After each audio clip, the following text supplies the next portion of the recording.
Okay, let's unpack this. You've probably seen or heard some of the buzz, right? Oh, yeah. These predictions floating around about a potential third world war, whispers of global unrest. Tied to astronomical stuff, prophecies. Exactly, like the Bhavisha Malika. Yeah. And then these spiritual messages, pointing to 2025. Like something significant, maybe turbulent, is supposed to kick off then? Yeah. It's the kind of information that definitely grabs your attention. It really does. And what's fascinating here is how different things seem to be converging. Converging? How so? Well, it's like you have these different maps, prophecy, astrology, spiritual insight, all kind of pointing towards a similar, destination. A period of potential upheaval. Exactly. A significant turning point. That seems to be the common thread. Okay. So for this deep dive, we're honing in on one particular voice. Right? It's from a YouTube video transcript, Speaking Tree channel. Features Anant Patel. Anant Patel. Yeah. Son of Bapuji Dashrathbhai Patel. That's the one. And they get into some really deep spiritual ideas about, what might be unfolding globally. And if we, connect this to the bigger picture, it's important to understand this isn't just about predicting gloom and doom. Right. There's more to it. Yeah. The video also explores the reasons behind these potential events. They talk about the subtle realm, like an unseen dimension. Kind of, yeah. An unseen dimension and the forces operating there beyond our usual awareness. And importantly, it offers solutions, ways forward. Exactly. Potential pathways for navigating these challenges. That's a key part of it. That is key. We're definitely not just here to, highlight scary possibilities. Oh. For you listening, if you're curious and want to understand, this is about getting a handle on these claims. Maybe having some aha moments. Yeah, about the forces at play, the proposed road to peace, without getting totally lost in jargon. It really raises that fundamental question, doesn't it? How do we square these potentially worrying forecasts with, the hope for a better future? So our mission here in this deep dive is to really pull out the core insights from this conversation, looking specifically at the spiritual roots of potential conflict. And then solutions offered from this particular perspective. Exactly. So let's jump right into the headline prediction then. World War III. Yeah. The video suggests that the groundwork, the atmosphere for it isn't just being laid now in our physical world. The eye, as they call it. Right. But that it's actually already taken shape. In the Tai Sahalakayan, that subtle, energetic realm. Wow. So the idea is the unseen stuff kind of sets the stage. That seems to be the implication, like the energies there drive what plays out here. And what's really noteworthy is this idea that many people have apparently been receiving divine messages pointing towards significant global disturbances starting around 2025. So within certain spiritual circles, there's this shared perception of, intensifying challenges coming up. And a big reason for this negativity. Yeah. According to the discussion, it's this increasing dominance of Tamas. Which is like darkness, ignorance, inertia. Yeah, all of that. And the idea is that this growing darkness is clouding people's minds. Leading to more suffering, making it harder to find positive solutions. Well, it's like that thick fog analogy you used earlier. Exactly. It makes it really hard to see the way forward. And it's interesting, the transcript notes an imbalance in the messages people are supposedly receiving. An imbalance. Yeah. Apparently there's more focus on potential conflict than on, say, messages about creating a positive future, like a heaven on earth. And that imbalance itself is seen as a reflection of the prevailing energy, the dominance of Tamas, perhaps. Okay, so we've got this prediction linked to negative unseen energies, but where do we fit in? As individuals? Good question. The discussion then shifts to the nature of souls. Right. Explaining that fundamentally we're divine beings. We came from the immortal realm. But we're currently, residing in the mortal realm. Place of death, impermanence. Sounds a bit like a cosmic downgrade, doesn't it? Well, maybe. But if you connect it to broader philosophies, this idea of cycles. Cycles of existence. Yeah, it resonates with a lot of traditions. They mention Brahma's lifespan, the eventual cosmic dissolution. So it puts things on a vast cosmic timeline. It's a long game, yeah. Cycles of creation, preservation, destruction. And it gets even more intriguing. Apparently, this Kankanka, this subtle realm, it isn't just negative vibes, it's populated. Populated by what? Various entities, some described as aliens, others positive beings, and, given the war talk, demonic forces too. Wow. So all these different types of beings are said to have a presence or influence here on Earth. Seems like it. Sounds like a pretty crowded, unseen world. That's quite a picture. And what's fascinating is their explanation for humanity's current state. Go on. It's attributed to, well, 3 things mainly. Ah. Yeah, Hibarnasemba.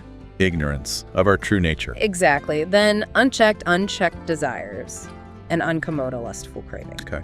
And these things, they change us. They're presented as forces that gradually transform our inherent human qualities towards lie. Demon-like tendencies. Yeah, leading to inner turmoil and also conflict in the outer world. Right. And to understand these tendencies better, they bring in the concept of the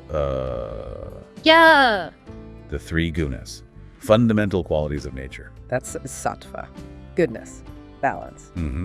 Then rajas, passion, activity. And that ignorance and inertia again. Right. And these 3 forces are always interacting, influencing our actions, shaping our destinies, depending on which one is dominant in us. It's a powerful way to look at human behavior, isn't it? And its consequences, definitely. And the transcript does mention the possibility of husumatory liberation. Freedom from the cycle of birth, death, old age, disease. Yeah.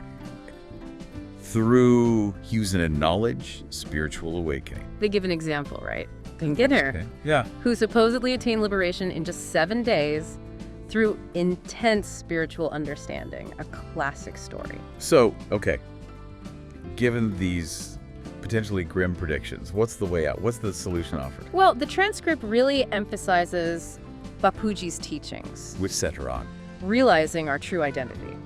Hi. As Shiva Mama Ahir Fajara and Dansma Shiva Afanandi Supreme Mahashiva. Basically, recognizing ourselves as divine conscious souls. Exactly. We're not just these temporary bodies. There's a deeper eternal essence. That connects back to so many spiritual traditions, doesn't it? It absolutely does. Recognizing the divinity within. So the solution, really, it lies in turning inward. Connecting with that deeper self. Precisely. And how do we actually do that, practically speaking? It sounds like it involves purifying the mind.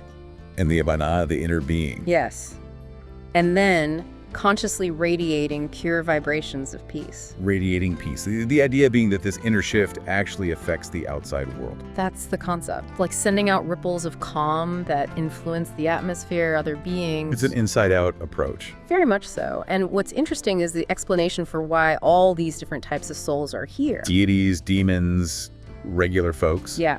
From those with divine missions to those just fulfilling personal desires, Earth is presented as this vast cosmic stage. These are roles, different intentions. A whole spectrum of consciousness. And the Amana, the divine souls, Yeah. are pretty important in this picture. Crucial, it seems. They're described as individuals who've awakened their inner consciousness. Their purpose isn't just temporary worldly stuff. Right. They're seeking something deeper. Samanara divine bliss, a more lasting happiness. Which brings up a key point.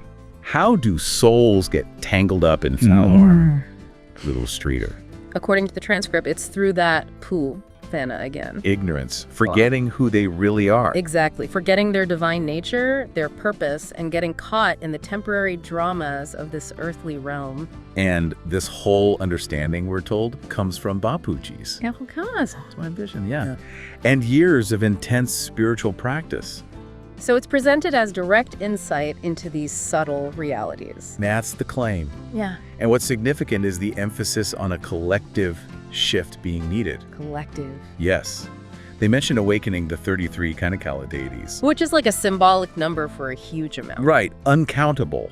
Many residing in the Pentakana. Yeah. The idea is they could positively influence events if, their energies align. And here's a stat that caught my eye. Bapuji apparently believes that if just 1% Only 1%. of the 8 billion souls on Earth were to awaken to their true nature, It could bring about significant positive change for humanity. 1%. That actually sounds potentially achievable, doesn't it? It does put it in a different perspective. And if we connect this back to our own well-being, the transcript suggests true healing, especially from suffering rooted in the mind. Yeah. It isn't found in external fixes. It's through spirituality, self-awareness. Makes sense. But, okay, what stops this mass awakening? What are the roadblocks? Good question. The discussion mentions the difficulty of reaching people deeply invested in. Yeah. I get it. Material enjoyment, pleasure-seeking. Those who might even have what's described as a soul contract for those kinds of experiences. It's a soul contract. Wow. So it's hard to shift their focus from the immediate gratification. Right. But interestingly, it also suggests that even the suffering from chasing those pleasures Can be a catalyst. can ultimately spark awakening, yeah. When the temporary stuff leads to dissatisfaction, it might prompt a deeper search. The transcript also distinguishes between the Devagapalard, the divine souls. And those who accumulate negative to coffee. karmic debts So our actions, good and bad, create consequences. that shape our future experiences. It's that universal law of cause and effect again. Right. And this leads into the idea of the realm of ancestors. And the idea that our ancestors' souls can actually guide us towards stores, self-knowledge. Yeah, there's a potential connection there, the source of wisdom in our lineage. It does raise an interesting point, though. If India has such a strong spiritual tradition. Why hasn't it prevented global conflict already? Exactly. The answer suggested is, well, it needs to be global. A collective consciousness shift worldwide, not just in one place. Can't be contained. Seems not. Which highlights the critical role of leaders. Ah, yes. They contrast the Makafin, virtuous, wanting peace. With the goodly leaders, described as demon-like, driven by control, by Haya. And the actions of these Tamasic leaders, they create suffering for their own people. Through collective karmic debts. And there's that sobering idea that collective karma can actually draw people together into tragic events. It's a heavy concept, Yeah. a way of trying to understand large-scale suffering. Ultimately, though, the key seems to be understanding our true identity. As beings from the divine realm, not just belonging to this canton. That understanding is fundamental for progress, for peace. Seems to be the core message. Okay, shifting gears slightly, but still connected. Climate change. Another huge global issue. The discussion suggests that nature itself has become a panya, dominated by Tamas. Because of negative human actions, pollution, destruction. Yeah, like we've created a deep disharmony. And what's significant is the explanation that the 5 elements, earth, water, fire, air, ether, they're governed by apanatic deities, divine beings, who become displeased due to a lack of black sacrifices, offerings, the spiritual discipline, and just general lack of peace. It's like a breakdown in a relationship. A reciprocal relationship. Yeah. Wow. And our negative vibes. Or even linked to natural disasters, like earthquakes. Yeah. Presented as a direct consequence of our collective state impacting the planet. It really underlines that principle. Nature works on action and reaction. Right. And they mentioned, again, cosmic dissolution. As a cyclical consequence of humanity's unrighteousness, straying from cosmic order, like a planetary reset button. There's also a specific mention of cow slaughter. Within this spiritual framework, it's linked to a decline in positive influences, a rise in tamas, Seen as disrupting a sacred balance. which naturally leads to a question you might be thinking. How do we explain the prosperity, the material success of places like the West or China? Exactly. Places that don't necessarily share that Kanwa perspective, especially on cows. It seems like a contradiction, doesn't it? It does, Yeah. but the transcript addresses it How? by suggesting that material power and prosperity without anka, can't quote, pure intellect, wisdom. Is ultimately self-destructive. Yeah.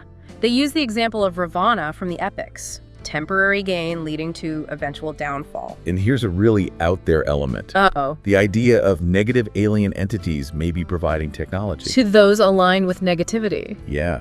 Contrasting that with the inherent divine knowledge of ancient Indian synths. It's like a cosmic tech war. Wow. That's quite a concept. But significantly, it also asserts that divine souls are currently playing a protective role. Preventing even greater chaos. That's the idea. An unseen force maintaining some balance. Sounds good.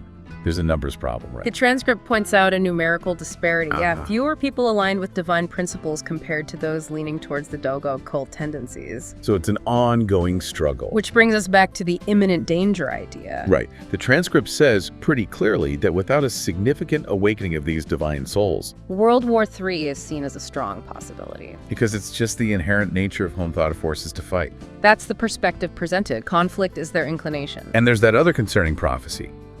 that deities will gradually leave Earth as Fenmopu progresses. Yeah, the current dark age, leading to more spiritual decline, more vulnerability to negative forces. It's not a cheerful outlook if things stay as they are. And Bapuji's prediction of more natural disasters in the next 2-3 years if the awakening doesn't happen. It really underscores the urgency they feel, like time is running short.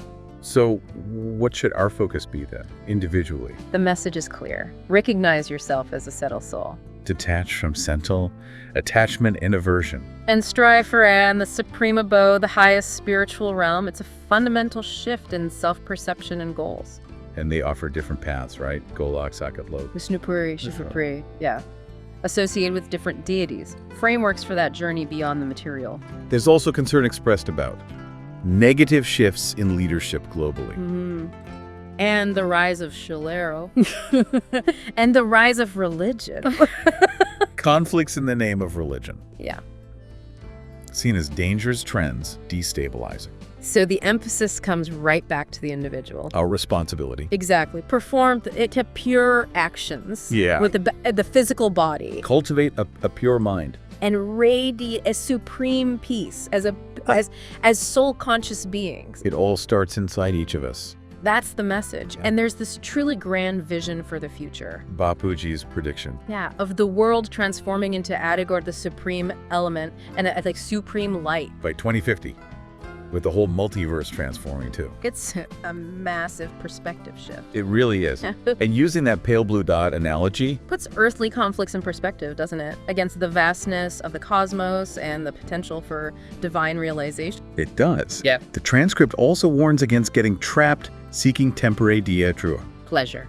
In the Turlen, the material world. which leads to endless rebirth cycles because of deifying those deep desires. Chasing a mirage, yeah. You never quite get there. So the main discussion really wraps up by saying a balanced good nature, It all begins with individual transformation, inside out. highlighting the power of our thoughts, the need to overcome negative desires, those are And that inner voice we sometimes hear, that gut feeling. identified as the higher self-eyed, the higher self, or the voice of the Hikor, the pure soul. Our internal compass, Right. Contrasted with the opposite voice. driven by Sentinel and those Yoko individuals, that internal struggle. And reinforcing that core principle of karma, cause and effect. Our actions, internal and external, have consequences. But ultimately, there's a message of hope, too. That Tadaka, the Supreme Soul, can guide us to liberation. If we sincerely want it, while respecting our free will. The choice is ours. The path is up to each of us. Seems so. Okay, so to kind of bring this deep dive to a close, we've covered some, frankly, unsettling predictions from this source, Global conflict. attributed to spiritual causes like Victor Durhan, ignorance, and like Yeah. the dominant dark energy, But the crucial part, the takeaway, is the proposed solution. self-awakening. And actively cultivating spreading peace, starting right here within ourselves. And it's important to remember, as this perspective really emphasizes, Yeah. that you, listening right now, you're considered a divine soul too, at your core. Right. Don't feel discouraged if you haven't done specific spiritual practices or anything. That divine spark is supposedly within everyone. It just needs recognition, nurturing. Exactly. There's a real sense of empowerment in that, I think. That individual awakening isn't just personal. It could actually contribute to shifting things globally, Yeah. fostering peace. It's presented as having that potential. A profound responsibility, maybe, but also a powerful opportunity. For every single one of us. Which leaves us with a final thought to maybe mull over. Okay. If each of us is part of that akanjitas, that pure consciousness, what's one concrete step you could take? Starting now. Yeah. To awaken that divinity within yourself and contribute, even in a small way, to a more peaceful world, especially with all these challenging predictions floating around. That's definitely something to think about. It is. Well, our sincere thanks to Speaking Tree and Anant Patel for sharing these very profound insights. Yes, absolutely. Gives us a lot to consider. It certainly does. And we'd encourage you, the listener, to reflect on these ideas, maybe explore them further in your own way.